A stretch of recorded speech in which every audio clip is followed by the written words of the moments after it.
Ahí tenéis entonces ese titular. Esta noticia la hemos publicado esta mañana, en realidad, siempre hora peninsular española. Ya tenéis el título, que es pues bastante nítido, ¿no? Crisis entre Argentina y Colombia, la diplomacia antiizquierda de Milei en América Latina. Sería una especie de subtexto, por así decirlo, o de subtítulo, esa parte de la diplomacia, porque consideramos que es descriptiva de lo que están siendo unas relaciones intraamericanas o intrasudamericanas o intralatinoamericanas del presidente argentino Javier Milei, que si bien no son tanto, eh, no son tan fuertes, digamos, o tan confrontativas como pudieron ser en campaña, igualmente son bastante confrontativas, ¿no? Y el nivel de confrontación y sobre todo el nivel de, eh, bueno, de escaso filtro a la hora de comunicar sus visiones sobre el resto de gobiernos del continente, pues está generando en muchos casos, como estáis pudiendo ver, pues problemas de índole diplomático importantes, como lo que ha pasado en Colombia. Lo que ha pasado en Colombia en realidad es un episodio más de una dinámica más amplia en la que han estado involucrados o en la que se han visto afectados otros dirigentes del continente latinoamericano. No solo durante la campaña electoral, que eso muchos lo pudisteis seguir con nosotros, que comentábamos pues las palabras que Milei utilizaba para referirse, por ejemplo, al presidente de Brasil, Lula da Silva, pero también a otros mandatarios, a otros homólogos, y bueno, que está llevando a lo que conocemos aquí. Básicamente, pongo así rápidamente en cuestión, mientras veo ahí que no hay mucha información todavía en el chat, así que puedo continuar. Lo que ha pasado, el resumen de lo que ha sucedido, aunque por supuesto vais a ver en esa noticia que hemos publicado, que es de larga data, ha sido que Javier Milei ha concedido una entrevista al medio CNN. La entrevista todavía no está íntegra. Si no me equivoco, si no lo estoy pensando mal, si no me estoy acordando mal, se va a publicar el día 31, me parece, o a finales de mes en general. Y en esa entrevista, no obstante, el medio CNN filtró algunas declaraciones de Javier Milei dentro de la propia entrevista, ¿no? En el marco de la propia entrevista. Algunas las filtró en vídeo y otras las filtró escritas, por así decirlo, ¿no? Las transcribió. Por ejemplo, en vídeo filtró el medio CNN, como digo, en esa entrevista, unas declaraciones de Milei sobre el presidente de México, Andrés Manuel López Obrador, que sabéis, presidente saliente, que abandonará su cargo en unos pocos meses por la celebración de esas elecciones en las cuales no se presenta, no se vuelve a presentar, pero sí se presenta su sucesora Claudia Sheinbaum, y sobre él, bueno, ha dicho básicamente que es un ignorante. En esos términos, como digo, con su homólogo, con su par mexicano, ¿no? Con el presidente de México, dicho esto por parte del presidente de la República Argentina. A ese respecto, con respecto a la cuestión de lo que ha dicho de Andrés Manuel López Obrador, no ha habido una respuesta importante por parte de López Obrador. Ha puesto un tuit, se ha metido un poco con él, por así decirlo, pero nada del otro mundo y sobre todo, lo más importante, no ha habido respuesta diplomática o reacción diplomática de México a esas palabras del presidente Milei sobre el presidente de México. Pero quien sí ha tenido una respuesta diplomática ha sido Gustavo Petro, el presidente de Colombia, que como veis ahí, vamos a leer ese primer párrafo de la noticia que hemos publicado hoy en la página web. Decimos, Colombia ha ordenado la expulsión de un grupo de diplomáticos de la Embajada de Argentina en Bogotá tras unas polémicas declaraciones realizadas por el presidente argentino Javier Milei, bien, en la que le llamaba básicamente terrorista y asesino. Claro, esto no es la primera vez que sucede, ¿no? De hecho, hace un par de meses, Milei también en una entrevista se refirió a Gustavo Petro, si no me equivoco, como comunista asesino, me parece que eran los términos que utilizó. Y ya tuvo una respuesta por parte de Petro, un Petro que además conocemos que en términos de diplomacia, sobre todo en términos de su uso de sus espacios personales de comunicación, tampoco tiene mucho filtro, ¿no? Lo hemos visto con Israel y lo hemos visto también con el propio Milei, ¿no?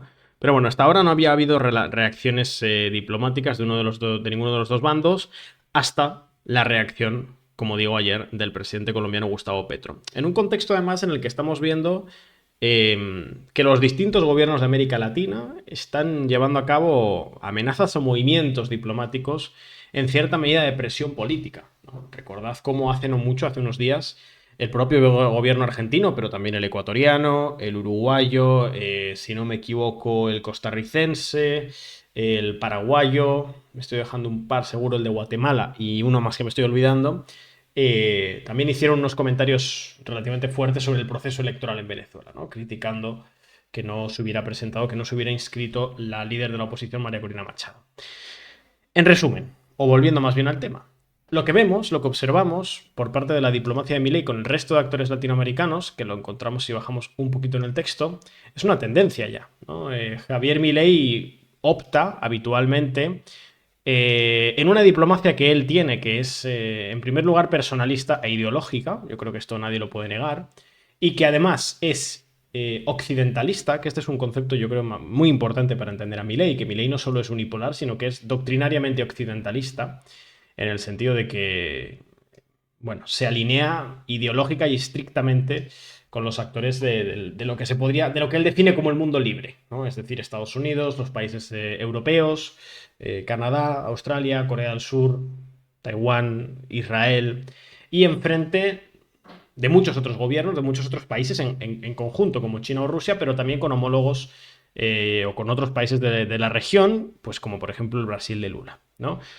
De Lula ya dijo que era un comunista y corrupto, de Boric dijo que estaba... Bueno, de Boric fue bastante leve, solamente dijo que tenía las ideas incorrectas, y anteriormente del propio Petro había dicho que era que estaba hundiendo a Colombia, que era un comunista asesino que estaba hundiendo a Colombia. También le hemos visto declaraciones en ese sentido con Maduro. También le hemos visto, por ejemplo, su toma de posición no invitó ni a Cuba, ni a Nicaragua, ni a Venezuela. En resumen, una línea diplomática con el resto del continente que es todo lo contrario a una línea institucional, si se quiere, ¿no? Es decir, el gobierno de Milei, que sí que es cierto que rebajó su tono una vez llegado a la Casa Rosada con gobiernos como el de la República Popular de China, entre otras cosas por la dependencia económica, y también con el gobierno de Brasil, conservó allí como embajador al peronista Daniel Scioli, pues para intentar conservar el mínimo de relaciones con Brasil, teniendo en cuenta que es su principal socio comercial, a la vez muy igualado con China, pero con el resto de actores también regionales con los que no tiene esa dependencia económica, pues lo que observamos en Milei es una diplomacia, como digo, ideologizada, confrontativa y muy lejana de las lógicas de la integración regional que algunos gobiernos en América Latina, por la que algunos gobiernos de América Latina han apostado. Entonces, en resumen, lo que estamos viendo es considerable, ¿no? Ya terminaré con esto y iremos a alguna que otra pregunta, si te parece, Pablo, pero es que hay que tener en cuenta que hasta ahora las reacciones diplomáticas contra gobiernos latinoamericanos habían tenido casi siempre o muy a menudo que ver con actores como Cuba, actores como Venezuela, actores como Nicaragua. Había alguna cuestión suelta, pero generalmente era eso, ¿no? Eran confrontación con los actores de ese sector del antiimperialismo, antiestadounidense, con concentración del poder, que hemos visto, que analizamos el otro día. Pero era raro que un gobierno de la derecha latinoamericana tuviera problemas en el sentido de reacciones diplomáticas de homólogos de la región. Por ejemplo, bueno, se me ocurre, por ejemplo, Martinelli, el presidente panameño, que era un presidente marcadamente de derechas, con una retórica muy berlusconiana, si se quiere, pero que en realidad con quien tuvo problemas diplomáticos fue con la Venezuela de Maduro, ¿no? O de Chávez, creo que no me acuerdo si estaba Chávez o Maduro ya. Pero en general, Macri en Argentina no tuvo problemas diplomáticos, prácticamente. En la calle Pou en Uruguay no los tiene, no los tenía Peña Nieto, no los tenía, no sé, Lenín Moreno. Sin embargo, Milei, bueno, estamos viendo que empieza a tener problemas diplomáticos. De hecho, lo sorprendente en cierta medida es que México no los haya tenido. Vamos a ver la relación que tiene con la presidenta, probable presidenta entrante de Claudia Sheinbaum. Pero bueno, Em, lo pongo ahí, dejo varias cosas encima de la mesa para que vayamos analizando, pero esta sería un poco la introducción, ¿no? De qué es lo que ha pasado y por qué es que ha habido una, que podemos decir, una crisis diplomática entre Colombia y Argentina. Y además es que creo que se puede decir por una cuestión muy sencilla. A ver, si un presidente se refiere a otro presidente en cargo como un terrorista asesino y este presidente decide tomar medidas diplomáticas, la retirada de un cuerpo de diplomáticos e incluso en algún momento en los medios el consenso era que iba a retirar a su embajador en Buenos Aires, el embajador colombiano en Buenos Aires. Eso finalmente parece que fue desmentido, pero, pero puede ser que todavía lo estén estudiando, tal como ha dejado caer el propio embajador colombiano en Argentina. Así que bueno, esas son un poco la situación en general. No sé, Pablo, si tenemos alguna pregunta Sí, que está comentando tenemos el unas chat. cuantas. Te voy leyendo. Sí. ¿A alguien más le da la impresión de que Milei creó una crisis diplomática simplemente porque le dio la gana? En la entrevista se le ve muy poco entusiasmado cuando lo dice. Es como que no cree en ello. Es una. Ajá. Más preguntas. Hay más preguntas, ¿eh? Si quieres que Deme alguna más, A sí. ver, Voy acumulando un poco. esta no es sobre Argentina, esta es habla sobre Martinelli y Ortega. Si Ok. Martinelli están de derechas, ¿por qué Daniel Ortega le ha salvado? Ay, Bueno, yo perdón. el caso en particular de lo que ha pasado con. O sea, sí, el caso de Martinelli lo estuvimos contando aquí, ¿no? Expresidente de Panamá, un magnate multimillonario que tiene una condena por lavado de dinero y trata de utilizar el proceso electoral panameño para conseguir voy a decir una inhabilitación, todo lo contrario, una impunidad, ¿no? Finalmente no se le permite presentar a las elecciones y de hecho la justicia panameña bueno, le persigue y consigue un salvoconducto, una protección de la embajada nicaragüense en Panamá. Los motivos, es cierto que no hay mucha transparencia al respecto, ¿no? Llama en cierta medida la atención, pero bueno, el gobierno de Ortega en Nicaragua también hay que ser cauto a la hora de analizarlo, ¿no? Porque si bien es cierto que conserva algunas banderas históricas del antiimperialismo, el antiestadounidensismo, del sandinismo, ¿no? Del sandinismo de toda la vida en Nicaragua, ha habido un giro ideológico del gobierno de Ortega, ¿no? En un acercamiento a los sectores, bueno, un acercamiento claro a los sectores evangelistas, una confrontación importante con numerosos sectores eh, ideológicos dentro del sandinismo. Entonces, es cierto que no es lo mismo, por ejemplo, que Maduro, ¿no? A mí se me haría imposible pensar que Maduro le diera que el gobierno de Maduro le hubiera dado ese salvoconducto a Martinelli. También siendo que las relaciones entre Venezuela y Panamá, cuando Martinelli era presidente, eran lo que eran, ¿no? Que hubo una ruptura de relaciones diplomáticas incluso. Entonces, es complicado saberlo. Gracias, por cierto, XKC, me parece. XKCD 81 por esa sub con Prime, 4 meses. Gracias por ese apoyo. ¿Qué más preguntas tenemos, Pablo? No sé, ¿me he dejado Sí, alguna, puede ser? ¿O he sí, respondido las la dos? primera que es básicamente que más bien es una pregunta de apreciación en el sentido de que si no crees que a lo mejor la crisis la ha hecho Milei un poco sin querer, bueno, sin querer, digo que no le hacía mucha gracia hacerla, pero que le ha dicho las declaraciones contra Petro en este caso ha sido, pues bueno, que no han tenido, que la ha visto desganada en sus declaraciones y que a lo mejor no, lo ha hecho por algún motivo que no de verdad quería, no lo sé. O sea, básicamente es la pregunta. No, no, a ver, no, y Milei siempre suele hablar así, tiene unos tonos un poco extraños en las entrevistas, pero además hay otro factor que niega o que dificulta esa tesis, que es que no es la primera vez que lo hace, es decir, es que no es la primera vez que se desquita en esos términos con otro mandatario latinoamericano, es decir, no, ni siquiera con Petro, si es que a Petro hace un mes le había llamado comunista asesino. Lo único que ha cambiado es que ahora, en vez de comunista asesino, en vez de un insulto, había dos, terrorista asesino. Entonces, no tiene. Y no es el único, que es que con otros mandatarios también se ha referido en esos términos. Milei es un presidente occidentalista, adherido claramente a unos países en concreto y enfrentado a otros. Es una cuestión muy de campaña y de presidencia, yo creo. Otra pregunta. Buenas noches. He leído que Milei va a enviar gendarmes a la embajada de Venezuela para reforzar la seguridad. ¿Hay alguna relación con la situación con Colombia? No está relacionado con la situación con Colombia, es más bien con una cuestión de unas figuras, unos opositores al gobierno de Venezuela, unas figuras confrontadas con el gobierno de Venezuela que se encuentran ahora mismo en Buenos Aires, básicamente.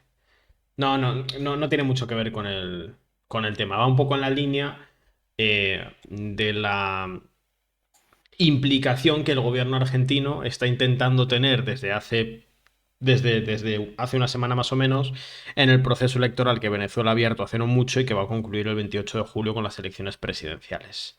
Pero no está directamente relacionado con este asunto. Bueno, una pregunta sobre la situación de que Estados Unidos esté haciendo movimientos para controlar el litio en Argentina o Perú, que si tiene algo que ver con los problemas sociales y políticos de esos países. Pues esa es una preguntaza, la verdad. La cuestión del litio. Nosotros tenemos un artículo.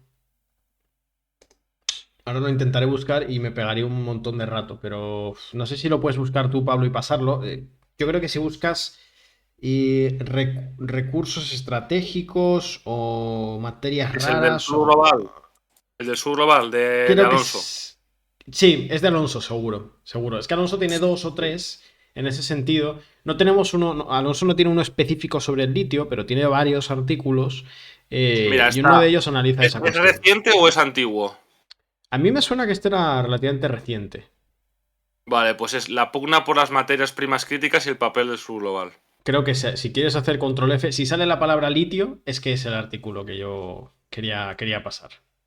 Debería hablar en un momento del litio, del Sí, triángulo del las litio. baterías y tal, para las Eso baterías. es. Eso, pues sí, Sí, pásalo. sí, Ese artículo, este lo revisé yo, además. además es muy reciente, ¿no? Es de Sí, es hace... del Puede 12 ser de que sea de marzo. Es marzo. del 12 de Marzo marzo. del 24. Bueno, en este artículo nuestro compañero Alonso explica un poquito cuestión de varias materias primas cruciales o centrales en la arquitectura internacional de la tecnología en el sistema capitalista en la actualidad, ¿no? Ya sabéis, las dinámicas clásicas, periferias desde las cuales se extraen las materias primas, semiperiferias donde se producen los artículos y centros desde los que se distribuye y se concentran las actividades de mayor valor agregado. Bueno, esas materias primas que van cambiando en el sentido de que en determinados momentos de la historia son unas las más importantes y en otros momentos otras, tanto energéticas como materias de componentes, como minerales. En estos momentos, eh, el litio es crucial. El litio es crucial para numerosos aparatos eléctricos. Y en un momento de transición energética, en la que los grandes conglomerados tecnológicos de los grandes estados centrales del capitalismo van a intentar hacer esa transición energética de la manera más rentable posible y por tanto consiguiendo las materias primas que necesitan de la manera más rentable posible, pues evidentemente gobiernos que apuestan por la venta de esas materias primas sin agregación de valor dentro de sus propios países son mucho más beneficiosos para esos grandes conglomerados. Y ahí el gobierno de Milei juega un papel clave. El litio, que ahí si entráis en el artículo vais a ver para qué es clave, pero básicamente para baterías eléctricas y para otros usos, ¿no? Pero ese es como el uso que a día de hoy es más importante. Se encuentra concentrado en gran medida en lo que es el triángulo del litio, que comprende una zona específica de Bolivia, están como conectados, ¿no? Una zona específica de Bolivia, el sur perdón, el norte de Chile y el noroeste de Argentina. La provincia argentina me van a matar la gente porque yo he estado viviendo allí, ya lo sabéis, y no me acuerdo exactamente, creo que es, no sé si era Jujuy, puede ser. Si hay algún argentino me va a matar. Estoy comprobándolo rápidamente. Yo creo que era Jujuy, pero si no es Jujuy, voy a quedar muy mal. Dejad que lo compruebe porque no quiero quedar sin decirlo. Pues mira, sí, en lo que es la zona de Jujuy, el sur de Bolivia y el norte de Chile, ahí está el triángulo, ahí están concentraciones muy importantes. Ahí está, Jujuy, sí, Jujuy, Salta Catamar, todo lo que es esa zona, la zona noroeste de Argentina. Eh, Ahí hay concentraciones muy importantes de litio. Ahora bien, el debate de siempre de las periferias del sistema capitalista, que es qué hacemos con nuestras materias primas. ¿Agregamos valor nacionalmente? Es decir, las extraemos y en cierta medida incluso generamos componentes porque eso evidentemente reviste mayor entrada de divisas y evidentemente un mayor desarrollo para el país. Esto no estoy inventando nada.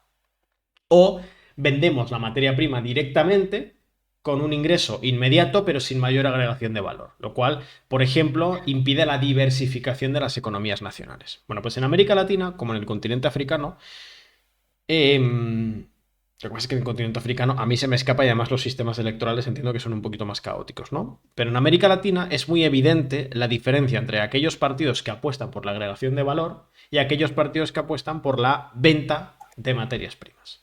En ese sentido, Milei forma parte de el sector que en una medida más explícita he visto yo nunca en Argentina, que plantea la venta directa de la materia prima. A tal punto incluso que ya no solo es extraer y venderla, sino que vengan las empresas, que se liberalice el sector del litio en Argentina y que las empresas como Starlink vengan directamente, perdón, como Starlink, como Tesla, vengan directamente a la extracción del litio con sus propias herramientas, sin dejar ningún tipo, prácticamente ningún tipo de valor en Salta y en las provincias del norte argentino.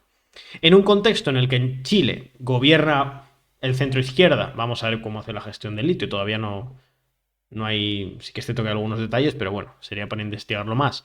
En un contexto en el que en Bolivia está gobernando el MAS, es cierto que un sector un poquito más moderado que Evo Morales, pero a priori el MAS debería tener continuidad en el gobierno y debería tener una mirada estratégica de qué hacer con el litio de Bolivia.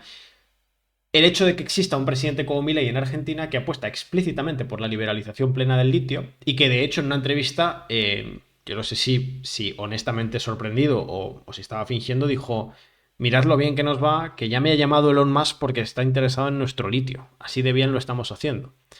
Que es como, a ver, evidentemente Elon Musk está interesado en el litio de Argentina, pero no por el gobierno que haya en concreto, sino porque es importante el litio para la fabricación de los coches eléctricos y porque no es un recurso que se encuentre en gran medida en otras partes del mundo, ¿no? O sea, no es un recurso tan común el litio.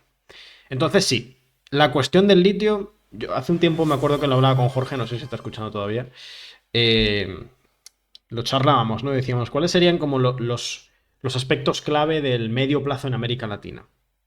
Y yo le decía, ¿no? Digo, pues mira, probablemente la cuestión del lawfare y el auge de las derechas radicales, eso es un aspecto central, pero otro aspecto central sí o sí tiene que ser la gestión de los recursos hídricos y los recursos minerales, en concreto el litio.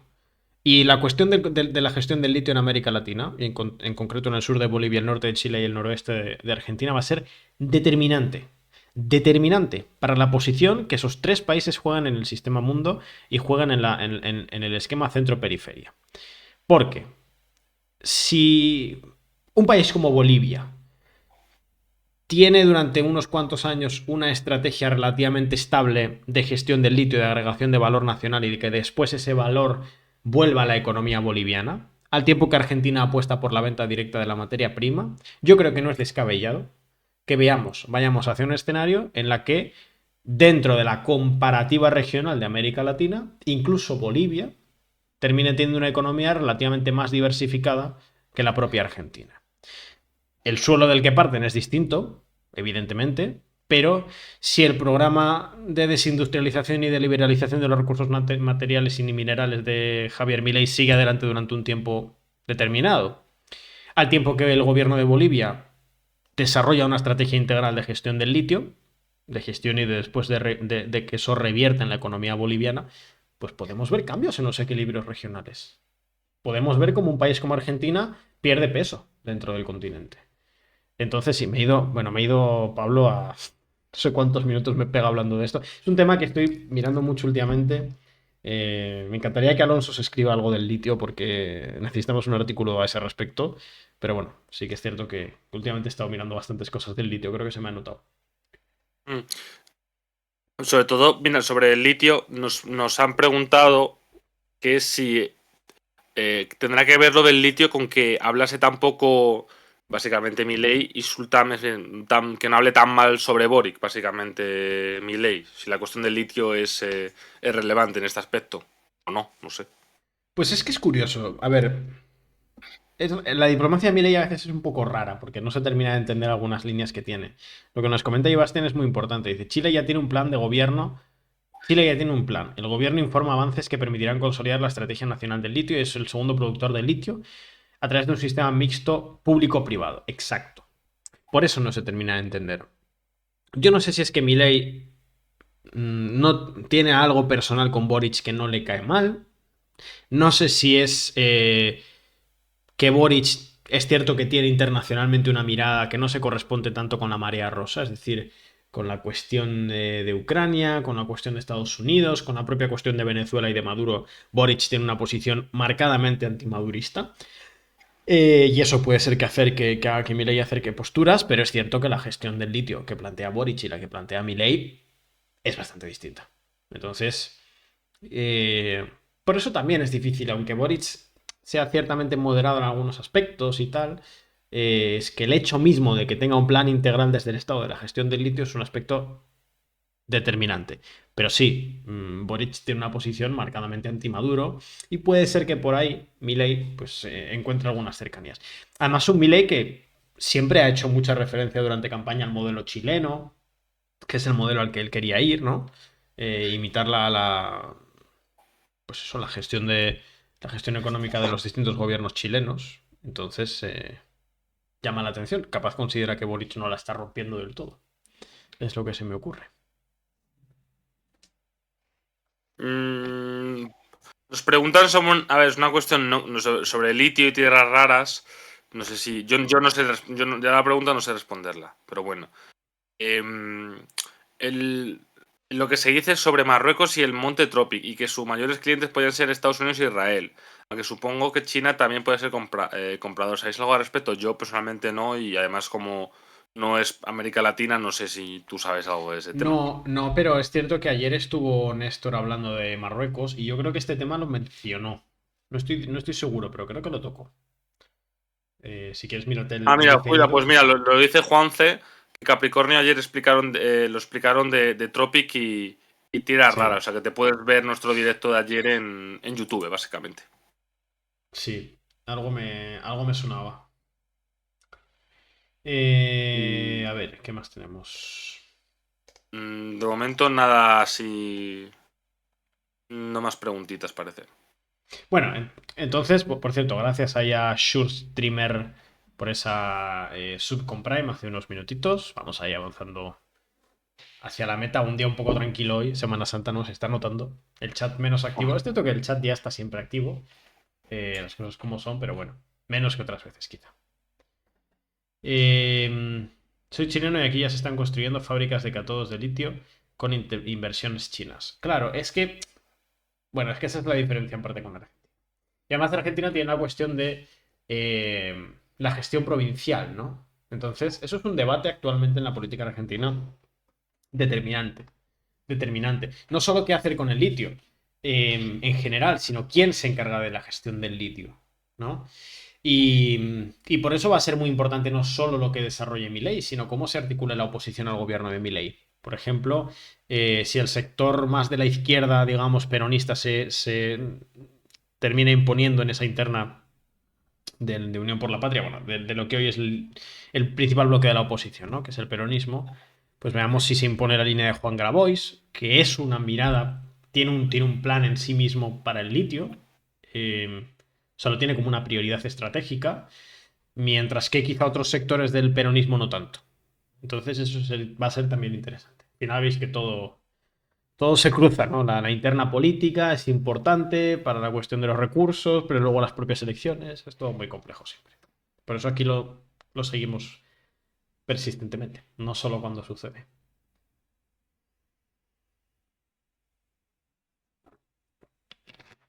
Vale, ¿qué más tenemos? De momento nada así. Pues vamos a ir con una promo entonces, Pablo, mientras Vale. van cayendo preguntas. Bueno, pues nada, agradeceros a todos las subs hasta ahora. Recordad que los que estáis suscritos podéis acceder a los directos exclusivos que hacemos aquí en el canal, ¿vale? Mañana a las 12 del mediodía vamos a hacer directo exclusivo solo con los suscriptores, como ya es costumbre. No sé quiénes vamos a estar. Yo sé que está Ale, no sé quién más va a estar, pero bueno, lo podréis ver en cualquier caso si estáis suscritos. Os saldrá la notificación, como digo, a las 12 del mediodía, hora peninsular española, ¿vale? Y si queréis suscribiros, no solo para no perderos esos directos, sino también para apoyar al proyecto y apoyar el trabajo que hacemos aquí en el canal de Twitch, lo podéis hacer, ya lo sabéis, a través de Prime, que es totalmente gratuito. Si estás suscrito a Amazon Prime, tienes derecho a otorgar una suscripción también totalmente gratuita a cualquier canal de Twitch. La encontrarás si le das a volver a suscribirse o algo así. Un poco lioso, pero bueno, lo han cambiado ahora. Y si no, también puedes suscribirte con la suscripción normal. Las de pago, que son las que más nos ayudan porque además de el aporte económico, nos mejoran la relación contractual, por así decirlo, con Twitch. ¿Vale? Es muy importante el apoyo que nos dais. Lo malo de las suscripciones con Prime es que hay que renovarlas manualmente. Así que si te suscribiste hace unas semanas o unos meses, comprueba que sigues suscrito porque si se te ha caducado tienes que renovarla manualmente. ¿Vale? Para nosotros es muy importante el apoyo que nos deis aquí en Twitch porque es lo que hace posible el trabajo que hacemos en concreto aquí en la plataforma. ¿Vale? Y si no también, por cierto, podéis hacerlo a través de la página web. Tenéis aquí este QR. Os dejo también, ahí lo tenéis en el chat, el enlace que os lleva directamente al apartado de suscripciones de la página web, donde vais a encontrar los distintos planes a través de los cuales podéis aportar pues vuestro granito de arena mensual o anual para que Descifrando la Guerra siga existiendo. Ya sabéis que somos un medio de análisis internacional totalmente independiente y que gracias a vuestro apoyo en la página web y en Twitch, pero en la página web es un apoyo estructural, hacéis posible todo lo que hacemos, tanto la página web como el Telegram, la cuenta de Twitter, los directos aquí en Twitch, todo es posible gracias al apoyo en la página web, donde vais a encontrar pues eso. La ventaja de acceder a los artículos exclusivos, la mayoría son en abierto, pero alguno de vez en cuando pues es en exclusivo para premiar y agradecer a aquellas personas que aportan económicamente. También vais a encontrar la newsletter semanal que os llegará todos los fines de semana a vuestro correo electrónico y los seminarios, que por cierto aprovecho para deciros que ya queda muy poco realmente. Poquito más de una semana, 8 días, para que empiece ese seminario con nuestro compañero Ángel. Ahí lo tenéis, seminario web, conflicto israelí-palestino de la Nakba al Estado-Nación judío. Empezará el día 5 de abril, 5, 6 y 7 de abril a las 6 de la tarde, hora peninsular española. Todo aquel que tenga la suscripción con Premium en la página web va a poder acceder sin hacer absolutamente nada. O sea, tal cual empiece el seminario tendrá acceso y podrá verlo en directo sin ningún problema. ¿Que no te vienen bien las horas? No pasa nada, lo puedes ver en diferido. ¿Que este seminario en concreto no te llama mucho la atención? Con la suscripción Premium puedes ver todos los que hemos hecho hasta ahora y todos los que haremos hasta ahora. O sea, a partir de ahora. Tenemos ya, por ejemplo, en diferido el de la ruta de la seda que hizo nuestro compañero Ander, el de el espacio postsoviético de nuestro compañero Ale, tenemos el del Sahel que hizo nuestra compañera Andrea y ahora pues vamos a tener este.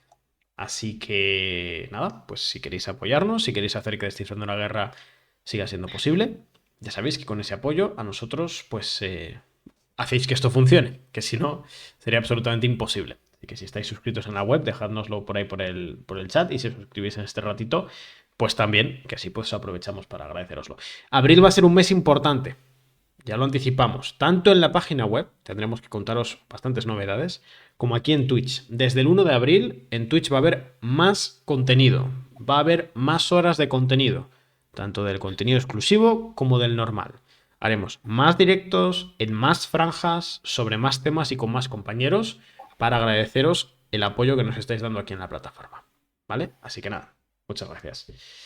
¿Y qué más tenemos? El transporte de litio, es cierto, requiere una inversión importante. Ahí es donde, por ejemplo, China podía llegar a jugar un papel crucial, ¿no? Me acabo de dar cuenta que he pasado mal el enlace de la web, por cierto. Ahora sí, ahí la tenéis.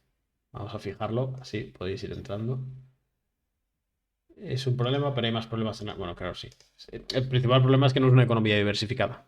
Entonces, cuando no tienes una economía diversificada, pues todos los demás problemas económicos se complejizan muchísimo más, ¿no? La inflación no es lo mismo si tienes una economía diversificada. De hecho, difícilmente puede llegar a esas cotas. El desempleo es más complicado. En fin, son muchas cuestiones que se vinculan de nuevo con la no diversificación de la economía. ¿Qué comentáis? A ver por el chat. ¿Habrá algún último comentario antes de cerrar? Pero sí, sí, la cuestión del transporte es determinante. Muy interesante, ¿eh? Dice Bastián.